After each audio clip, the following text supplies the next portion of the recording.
The day Alice chose euthanasia, Evan was holding a grand wedding ceremony. When the church bells tolled, his heart suddenly felt hollow. Then, the doctor's call came through. They asked him to bring Alice's ashes home. Only then did Evan realize that Alice hadn't lied to him. He rushed to the hospital without hesitation, but when he saw that blinding white sheet on the hospital bed, he finally understood that he had lost Alice forever. It turned out that Evan and Alice had been in love for 3 years. He used to treat Alice with absolute devotion. Not only did he put both his car and his house under Alice's name, but he also gave her all his savings. But now, they had been broken up for a year. Alice had been diagnosed with a terminal illness. Not wanting to die in pain, she chose euthanasia. Unexpectedly, the hospital notified Evan about it.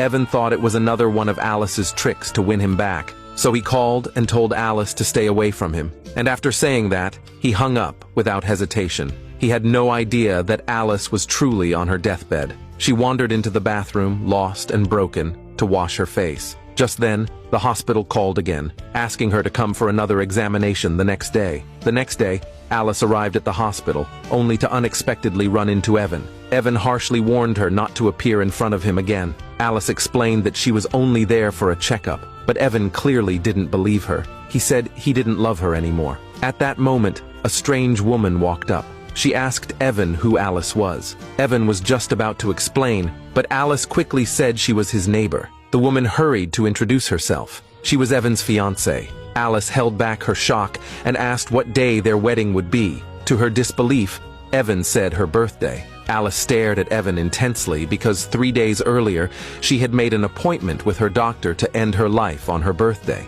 She hurriedly said goodbye and left. But just as she sat down, Evan called her. But it was his fiancée's voice on the line. The fiancée said she didn't have many friends and wanted Alice to help her pick a wedding dress. Alice was about to refuse when Evan interrupted, saying she must be there at 10 a.m. tomorrow. After hanging up, Alice received 5,000 yuan. It was Evan's payment for her help. The next day, she arrived at the bridal shop as agreed. But while looking through the catalog, she suddenly saw the exact wedding dress she had once loved the most. Evan mocked it, saying it looked outdated. Alice said nothing, because the next moment, blood started running from her nose. Seeing that, Evan snatched away the stained catalog. Thankfully, his fiancée still showed concern for Alice and quickly handed her some tissues. When Alice came out of the restroom, the fiancée had already chosen her dress and put it on. Seeing them so affectionate together, Alice decided to leave quietly. But the fiancé stopped her again, saying she wanted Alice to be her bridesmaid.